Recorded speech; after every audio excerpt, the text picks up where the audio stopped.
Mechanics mix kinematics part 3। तो guys in continuation with the 60 days of lockdown full syllabus breakdown series, इस video में हम mechanics से kinematics part से कुछ मिक्स क्वेश्चंस करेंगे। तो गाइस लेट्स स्टार्टेड। तो coming to the first question, it says a train is 200 metre long and it moving forward with a velocity of 72 km per hour. Then find the time t taken the train to cross the bridge 1 kilometer long. तो guys ये काफ़ी basic question है। I think it is a 10 to 20 second question. तो guys give it a shot, then will come to the solutions. तो guys let's come to the solution. तो guys train की length दी हुई है 200 मीटर और उस ट्रेन को 1 किलोमीटर लंबी दूरी तय करनी है। तो यार लेट अस अज्यूम कि वो जो डिस्टेंस है वो कुछ पॉइंट ए से लेकर के पॉइंट बी तक की है और जो डिस्टेंस है 1 किलोमीटर, तो इसे हम अभी के लिए मीटर्स में कन्वर्ट कर लेते हैं। तो it is 1000 metre. Let us assume कि इनिशियली ट्रेन का जो आगे वाला पार्ट है वो पॉइंट ए पे था और ट्रेन इस तरफ जा रही थी 72 किलोमीटर पर आवर से और ट्रेन की लेंथ है 200 मीटर।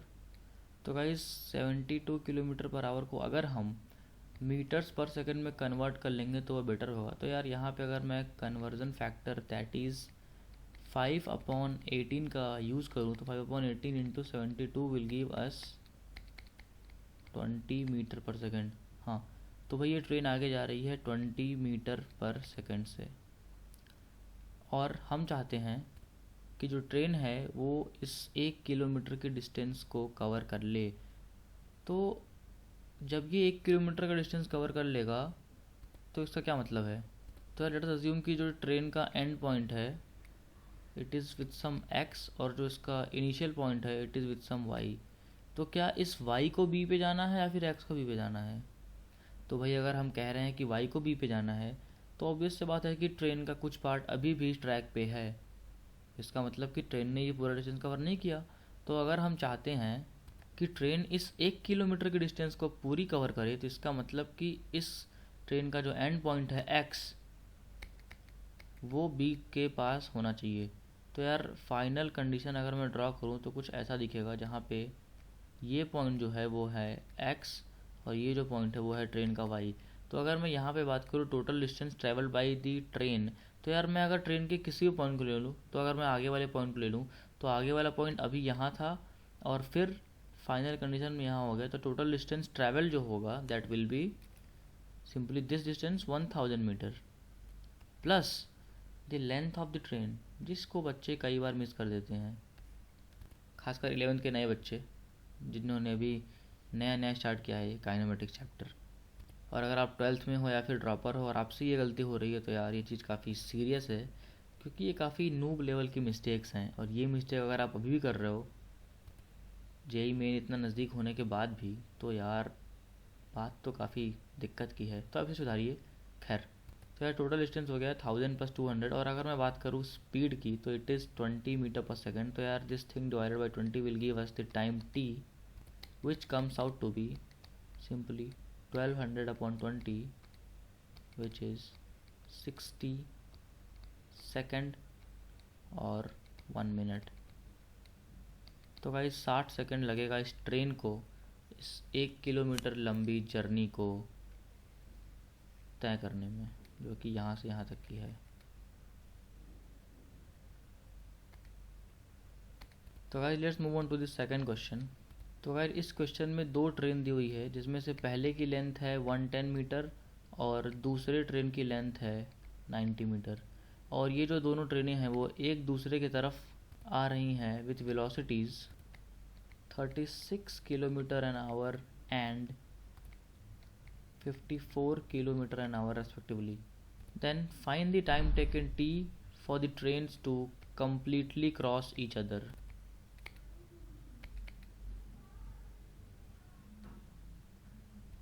तो यार अगर इस क्वेश्चन को मैं सॉल्व करता तो यार सिंपली इसमें हमें करना ये है कि कह रहा है कि टाइम टी निकालना है जब ट्रेन्स जो हैं आपस में एक दूसरे को कम्प्लीटली क्रॉस कर लें। तो यार ऑब्वियस सी बात है कि इनिशियल कंडीशन में इनके बीच का जो डिस्टेंस है वो 0 है मतलब कि ट्रेन्स कुछ ऐसी हैं, ये 110 मीटर का और ये 90 मीटर का, और ये इधर आ रही है, इधर आ रही है। तो अगर मैं बात करूँ टाइम की, तो यार टोटल डिस्टेंस जो है वो है 110 metre plus 90 metre upon velocity.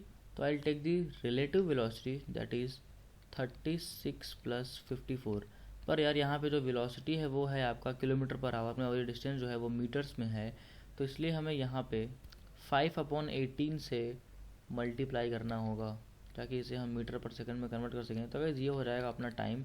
तो अगर इस एक्सप्रेशन को हम इवेल्यूएट करें तो will get t equals to 8 second.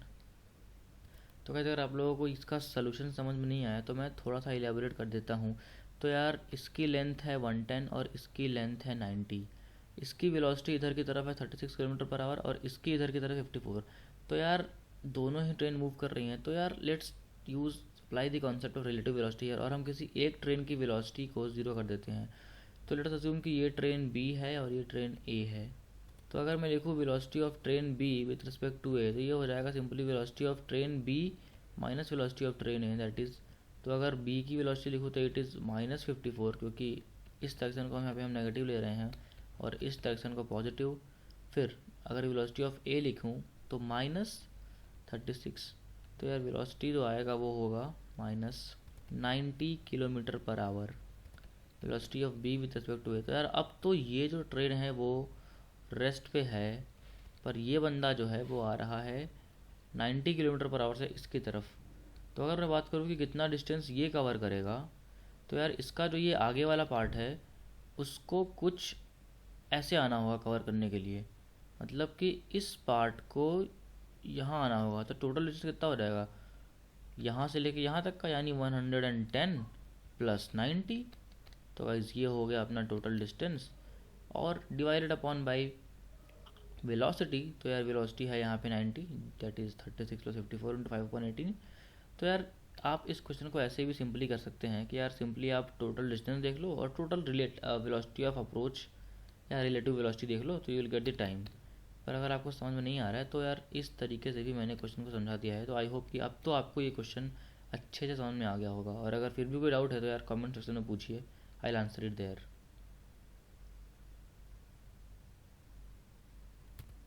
तो यार एक सिंपल क्वेश्चन करते हैं यहाँ पे हम। तो गाइस इस क्वेश्चन में एक एलिवेटर दिया हुआ है जो कि ऊपर की तरफ जा रहा है विथ एन एक्सलरेशन a, और ऑब्वियसली अर्थ की ग्रेविटी नीचे की तरफ है g।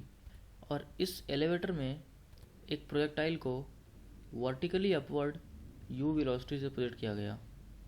तो यार सिंपली हमें टाइम ऑफ फ्लाइट निकालनी है और मैक्सिमम हाइट निकालनी है reached by this projectile in this case. तो यार आप लोग सोच रहे होंगे कि यार ऐसे टाइप के क्वेश्चन भैया दोबारा क्यों करवा रहे हैं।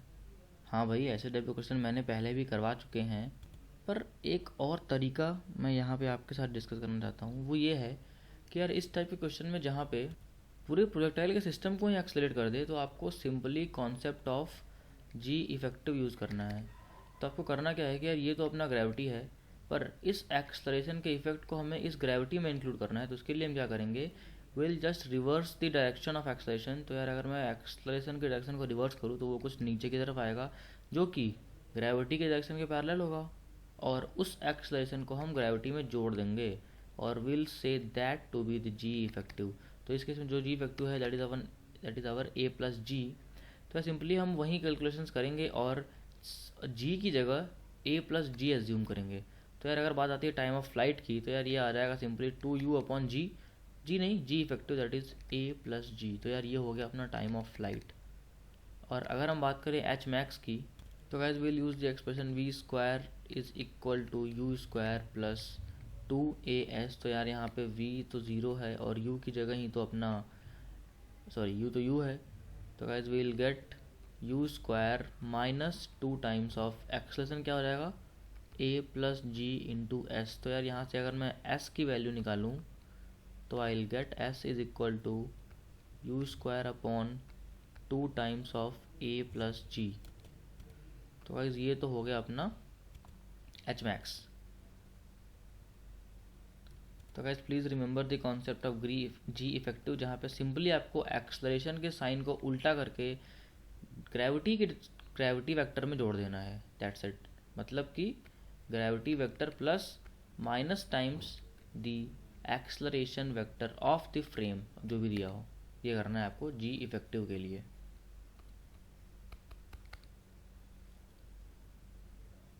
तो गाइस आते हैं अगले सवाल पे। तो गाइस इस क्वेश्चन में एक नदी दी हुई है जिसमें जो वेलोसिटी ऑफ रिवर है वो दी हुई है 3 मीटर पर सेकंड, और इस नदी में एक बोट दी हुई है और बोट की velocity with respect to still water दी हुई है 8 मीटर पर सेकंड। तो गाइस लेट अस अज्यूम कि जो बोट है उसने इस पॉइंट से अपनी जर्नी स्टार्ट की और जब वो इस डायरेक्शन में 4.8 किलोमीटर गया तो उस बोट ने चलने की डायरेक्शन चेंज कर दी। बट जब इस बोट ने चलना स्टार्ट किया तब उसने एक कोई ऑब्जेक्ट ओ यहाँ पे ड्रॉप कर दिया और आगे की तरफ 4.8 किलोमीटर चला और फिर वापस वहाँ से कल्टी मार के उल्टा आने लगा। तो जब वो उल्टा आने लगा तो वो बोट उस ऑब्जेक्ट को लेट अस अज्यूम कि किसी पॉइंट पी पे मिला। तो starting from this point t, from t equal to 0 till this point p, find the total time elapsed. तो गाइज आई होप कि आप लोगों ने इस क्वेश्चन को ट्राई किया होगा। तो यार let's move on to it solution. तो यार सबसे पहले रिवर की वेलोसिटी इस डायरेक्शन में दी हुई है 3 मीटर पर सेकंड और बोट की वेलोसिटी स्टिल वाटर में है 8 मीटर पर सेकंड। तो अगर बोट इस डायरेक्शन में जा रहा है तो इसका मतलब तो उस समय उसकी वेलोसिटी कितनी होगी, 8 + 3 that is 11 metre per second, क्योंकि उसे रिवर की वेलोसिटी का सहारा मिलेगा। और अगर वो बोट इस डायरेक्शन में जा रहा है तो रिवर की वेलोसिटी उसे अपोज करेगी और उसकी वेलोसिटी होगी 8 मीटर पर सेकंड। तो खैर पहले हम लेट अस अज्यूम कि जब ये बोट टी इक्वल टू 0 से स्टार्ट किया और जब इस पॉइंट तक पहुंच गया तो कुछ t1 टाइम कंज्यूम किया। तो यार वो टाइम जो होगा that will be 4.8 kilometre, that is 4800 metres upon 11 metre per second. तो ये कुछ टाइम t1 हो गया। फिर अगर देखें कि यार उस t1 टाइम में ये ऑब्जेक्ट कहाँ पहुँच चुका होगा तो वो डिस्टेंस आएगी 3 मीटर पर सेकंड, क्योंकि यार ऑब्जेक्ट तो हमेशा रिवर के ही वेलोसिटी से जा रहा है तो उसकी वेलोसिटी 3 मीटर पर सेकंड होगी। 3 मीटर पर सेकंड इंटू 4800/11। तो अगर इसे हम कैलकुलेट करें तो विल गेट 1309.1। तो गाइस t1 टाइम में जब तक ये ऑब्जेक्ट इस पॉइंट तक पहुंच चुका होगा और अपनी वेलोसिटी की डायरेक्शन चेंज करेगा तब तक ये जो ऑब्जेक्ट है वो इस पॉइंट से कुछ 1309.1 मीटर डिस्टेंस आगे आ चुका होगा। तो अगर हम बात करें कि ये बचा खुचा डिस्टेंस कितना है, जितना और ट्रैवल करना है, तो that comes to be simply 4800 minus 1309.1, that comes out to be 3490.9। Calculations थोड़े अजीब से हो रहे हैं, इसमें डेटा का पूरा दोष है। खैर तो गाइस इतना डिस्टेंस और कवर करना है। तो गाइस लेट अस अज्यूम कि कुछ टी टाइम और लगेगा after this t1 time is elapsed, जब ये दोनों पॉइंट मिले। तो यार टी टाइम लगेगा तो टी टाइम में ऑब्जेक्ट भी कितना आगे जाएगा, ऑब्वियसली 3 इंटू टी। और अगर हम बात करें बोट की, तो वो कितना इस डायरेक्शन में आ चुका होगा तो वो कवर करेगा डिस्टेंस 5t, क्योंकि वो भी 5 मीटर पर सेकंड इधर की तरफ आ रहा है। तो ये होगा total distance covered in time t collectively by both the object and the boat. तो यार ऑब्वियसली ये जो डिस्टेंस होगा वो हमको 3490.9 वाले के बराबर करना पड़ेगा। और यहाँ से अगर हम टाइम t की वैल्यू निकालें तो will get t equal to 436.36 second. और अगर इस t1 को हम इवेल्यूएट करें न्यूमेरिकल वैल्यूज़ में तो विल गेट 436/36।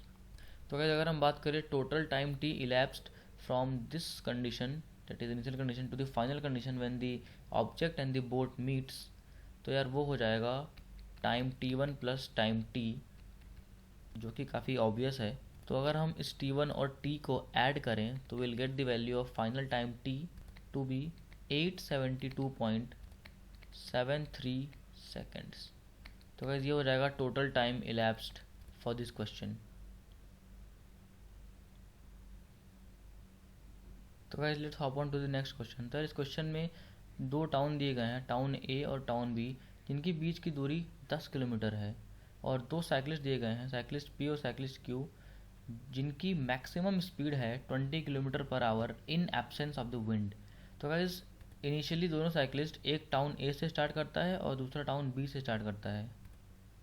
तो यार पहला साइकिलिस्ट जब वो दूसरे टाउन पे पहुंचता है तो रेस्ट नहीं लेता और इमीडिएटली अपने वापस वाले टाउन की तरफ भाग के जाता है, और जो दूसरा साइकिलिस्ट है वो कुछ टी टाइम रेस्ट करता है, फिर वो अपने रेस्पेक्टिव टाउन पे वापस की तरफ जाता है। और इस पूरे प्रोसेस में ए से बी की तरफ विंड चल रही है जिसकी वेलोसिटी क्वेश्चन में दी नहीं गई है, तो आप ये एज्यूम कर सकते हैं कि कांस्टेंट वेलोसिटी की विंड चल रही है फ्रॉम ए टू बी।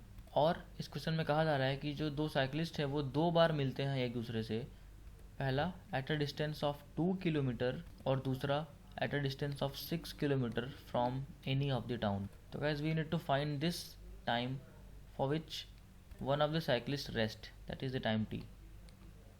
तो गाइज ट्राई दिस क्वेश्चन, ये थोड़ा सा ट्रिकी क्वेश्चन है, इसकी लेंथ भी काफ़ी है, तो यार आप लोग पेन पेपर पे इत्मीनान से इस क्वेश्चन को ट्राई कीजिए, then will come to the solutions. तो guys let's move on to the solution. तो यार इस क्वेश्चन में अगर मैं पी की वेलोसिटी देखूं तो यार इस तरफ तो खैर उसकी मैक्सिमम वेलोसिटी तो है 20 किलोमीटर पर आवर, पर हवा जो है वो इधर की तरफ बह रही है। तो लेट अस अज्यूम कि जो वेलोसिटी ऑफ विंड है इट इज़ सम वी। तो यार अगर मैं साइकिलिस्ट पी की वेलोसिटी की बात करूं, जब वो ए से बी की तरफ जाएगा तो यार हवा उसे हेल्प करेगी, तो उसकी वेलोसिटी हो जाएगी 20 प्लस वी इस डायरेक्शन में। और अगर मैं बात करूँ साइकिलिस्ट क्यू की, तो यार हवा उसकी वेलोसिटी में बाधक बनेगी और उसकी वेलोसिटी हो जाएगी सिंपली 20 माइनस वी इस डायरेक्शन में। अब यार क्वेश्चन में कह रहा है कि दोनों साइकिलिस्ट दो बार मिलते हैं, तो यार अगर मैं बात करूँ पहली मुलाकात की तो वो हो रही है 2 किलोमीटर की डिस्टेंस पे किसी भी टाउन से। तो यार ऑब्वियस सी बात है कि जब पी वाला साइकिलिस्ट तेज़ चल रहा है और क्यू वाला स्लोली चल रहा है, तो जब पहली बार मुलाकात होगी तो जो डिस्टेंस 2 किलोमीटर होगा वो हम टाउन बी से मेजर करेंगे। तो लेट अस अज्यूम कि इस पॉइंट पे ये दोनों मीट करते हैं। तो यार साइकिलिस्ट पी को इस पॉइंट में आने में जो टाइम लगेगा वहीं टाइम लगेगा साइकिलिस्ट क्यू को इस पॉइंट तक आने में। तो अगर मैं दोनों टाइम्स को अगर सिंपली इक्वेट करूँ तो I will get 8/20 plus v is equal to 2/20 minus v. तो यार यहाँ पे सिर्फ और सिर्फ एक ही वेरिएबल है, दैट इज़ वी। तो अगर मैं इसको सॉल्व करूँ तो I will get the value of v to be 12 kilometre per hour. तो भाई वेलोसिटी ऑफ विंड तो सॉर्ट आउट हो गई। तो यार अब इस भाई की वेलोसिटी हो गई है 32 और इस भाई की वेलोसिटी हो गई है 8 किलोमीटर पर आवर। तो यार अब हम आते हैं दूसरे मुलाकात पे। तो यार दूसरी मुलाकात हो रही है 6 किलोमीटर पे। अब कह रहा है कि दोनों मुलाकात जो है किसी एक ही टाउन के रेस्पेक्ट में हो रही है, तो ऑब्वियसली ये जो 6 किलोमीटर की डिस्टेंस है हम टाउन बी से एज्यूम करेंगे। और यार कह रहा है कि हमें किसी एक बंदे को रेस्ट कराना है, तो यार अच्छी बात ये होगी अगर हम तेज़ चलने वाले बंदे को रेस्ट कराएं। तो लेट अस अज्यूम कि जो प्लेयर पी है वो कुछ टी टाइम के लिए रेस्ट करता है स्टेशन बी पे और फिर इधर की ओर चलता है, और जो प्लेयर क्यू है वो लगातार पॉइंट ए की तरफ जाता है, फिर पॉइंट ए से इधर की तरफ लौटता है 32 किलोमीटर पर आवर की वेलोसिटी के साथ, और फिर दोनों इस पॉइंट पे मीट करते हैं। तो यार अगर अगेन मैं दोनों टाइम्स को बराबर करूँगा। पहला टाइम जब ये जो पी वाला साइकिलिस्ट है वो बी तक जाए, तीनों टाइम रेस्ट करे और फिर वापस यहाँ तक आ जाए, और दूसरा टाइम सिंपली जब ये क्यू यहाँ तक जाए और यहाँ पे आ जाए। तो अगर मैं बात करूँ पी वाले की, तो पहले तो यार पी को हमें ए से बी तक पहुँचाना है, तो वहाँ तक जाने में जो टाइम ये कंज्यूम करेगा that will B 10 kilometre upon its velocity that is 32। फिर ये कुछ टी टाइम तक रेस्ट किया तो वो हो गया टाइम टी। अब ये टाइम जो है वो उतना टाइम है जो साइकिलिस्ट क्यू ले रहा है बी से ए तक जाने में, और फिर वापस सॉरी यहाँ पे गलती हो गई। गलती ये हो गई कि भाई हमने पी को ए बी तक तो पहुँचाया, टी टाइम रेस्ट भी कराया, पर उसको बी से यहाँ तक भी तो लाना है। तो अगर बी से उसे यहाँ तक लाना है तो the time that he will consume will be 6 upon that is distance upon its velocity that is 8।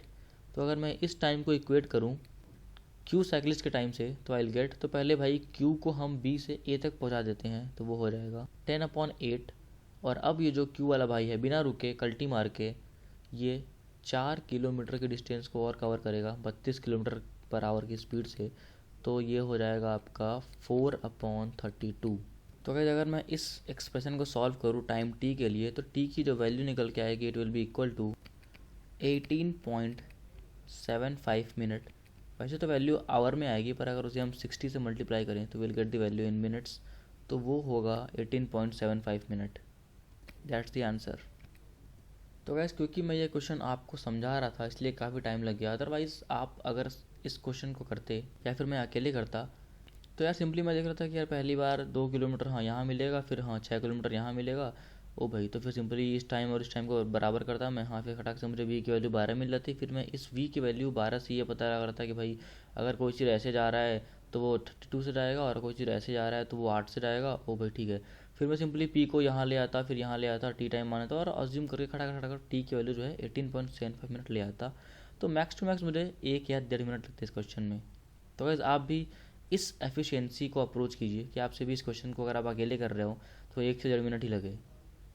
वैसे फ़िलहाल जब आपने इस क्वेश्चन को ट्राई किया, खैर बहुत ने ट्राई नहीं किया होगा, पर अगर किया तो आपसे कितने टाइम लगे इस क्वेश्चन को करने में वो आप कमेंट करिए, ताकि मुझे पता चले कि अगर आपसे ज़्यादा टाइम लग रहा है तो गाइस मैं कुछ करता हूँ, मैं और क्वेश्चन इस टाइप के ले आता हूँ जिससे आपकी प्रैक्टिस बढ़ सके और आप इन टाइप के प्रॉब्लम में और प्रोफिशिएंट हो सके। Till then all the best for your preparation.